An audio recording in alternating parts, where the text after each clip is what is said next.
Going on, everybody? All right. So my job here today is to go really deep. I do not want to get up here and sell you a case management system. I don't want to talk about any of that. What I want to do is tell you exactly how to do the things that the good firms are doing that your firm might not be doing.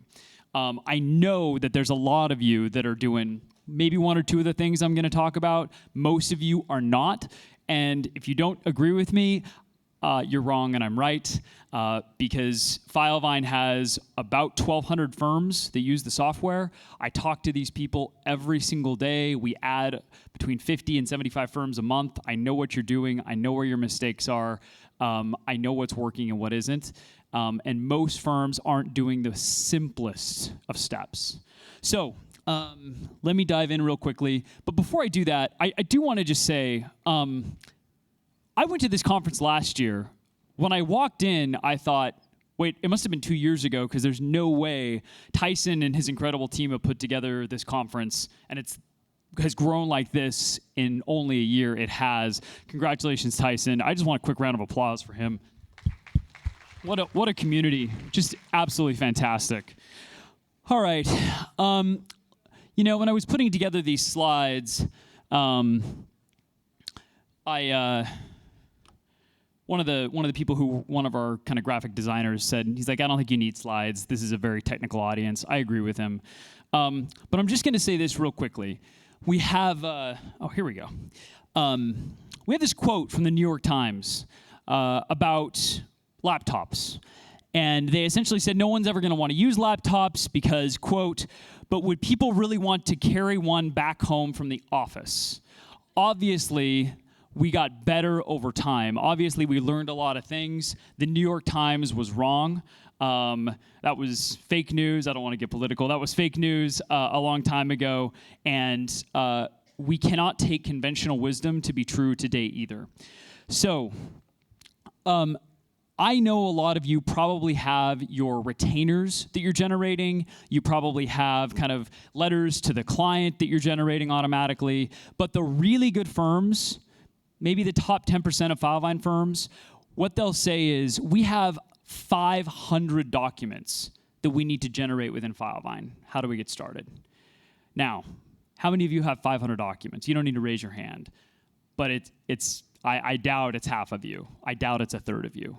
Maybe you're doing 10% of your documents. And the worst part is the documents that take you the longest are the ones you're not doing. So what you should be doing, and this is simple kind of basic stuff that I want you guys to learn how to do. Settlement statements, demands, depot notices, service lists, medical chronologies, pretrial disclosures. Why are you drafting these documents? They're the same every single time. If you have a case management system, then the data should already be there. You're taking the data, in many cases, I've seen firms do this, I've watched it happen. They have the document on one side of the screen, the case management system on the other side of the screen, or worst case scenario, they've got their folders on the desk, and they open the folder or they open the case management system, and they take the data, they cut and paste it from the case management system into the document. I know you guys are doing this. I've seen it. That's crazy. That's crazy. If you can't generate a depot notice, a service list, pretrial disclosures, based on the information that's already in your system that somebody else put in for you, a case manager, a paralegal, yourself, whoever it is, you are wasting a ton of time. Just for a minute, a law firm with 5 attorneys maybe is taking, 20 depositions a month? We're talking one document. Maybe it's 10 depositions a month. We'll say 10. If you're taking 10 depositions a month and it takes you a half an hour to prep those depot notices, or takes a paralegal a half an hour to prep those depot notices, that is an easy 5 hours a day you can give back to your paralegal that he or she doesn't have right now. That's quick, off the table, easy automation. Now, look, there's been a bunch of questions like, hey, how do we get started? This is a big lift. I don't know if I have time to code all these documents. So I have 2 things to say to that. Number one, don't. You're not going to.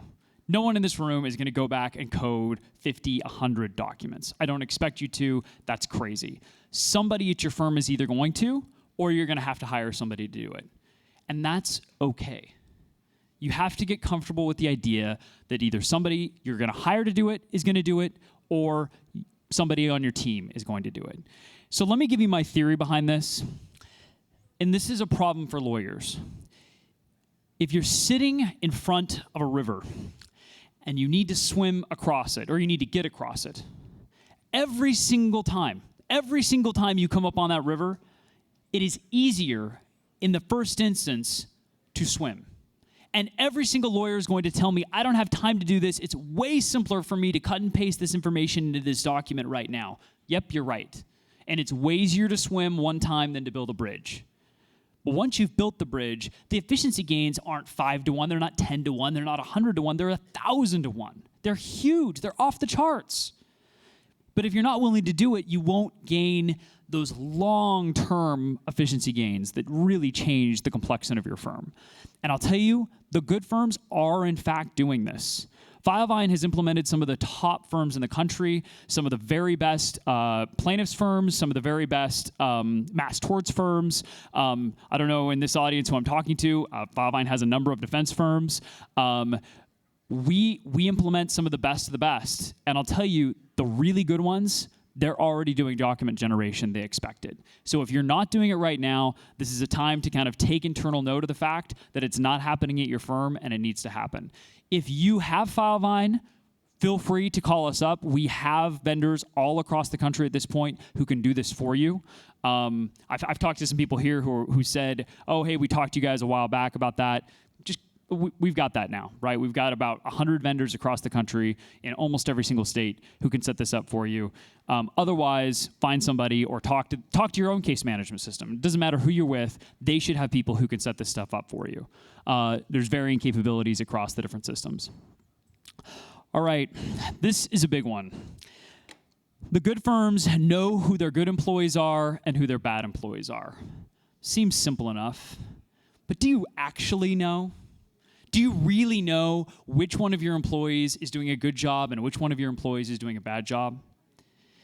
You know who complains. You know who tells you how busy they are. You know settlement numbers, ideally. If you don't know your settlement numbers by staff member and by attorney, that's a whole different problem. I shouldn't go deep for that, right? Like, that's basic. You should know that.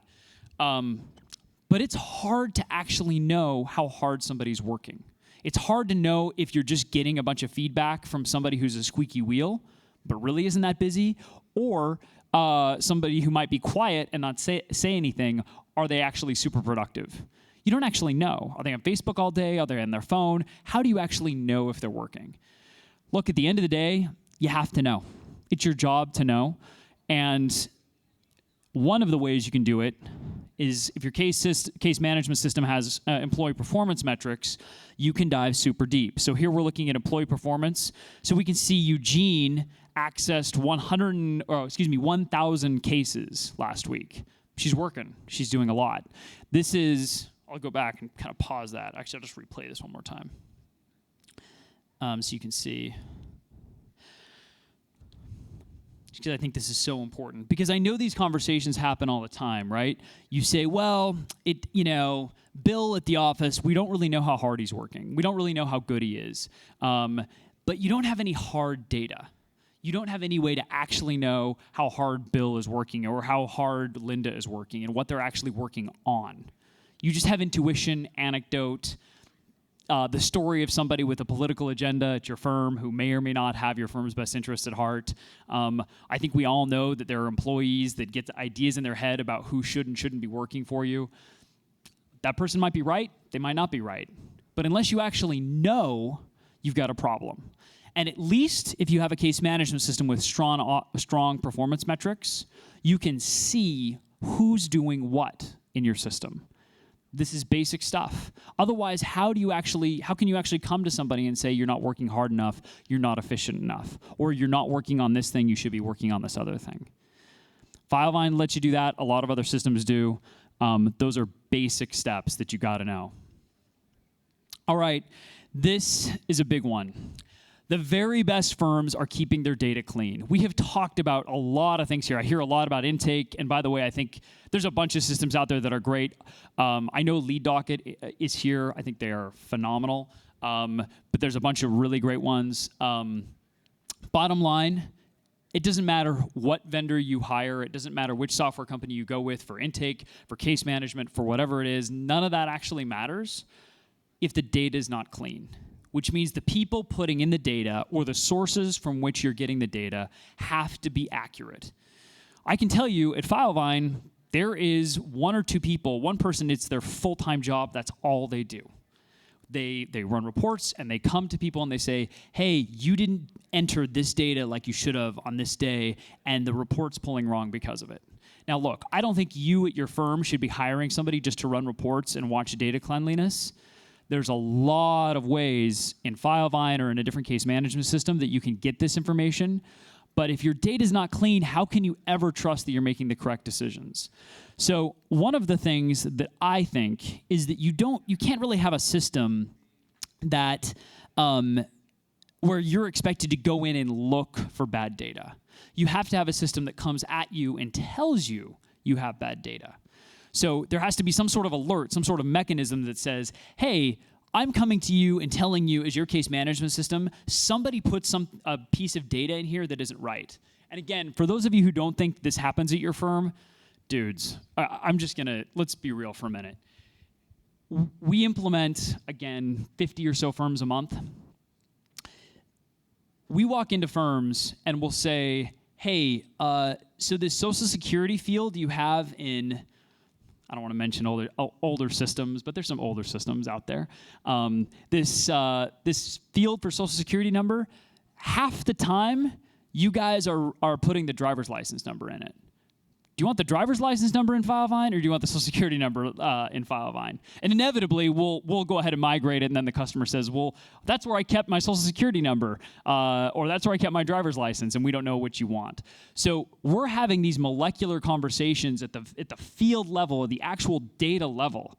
And I'm telling you, in the birthday field, in the you'll have people putting insurance information in the police report field. They're all over the place.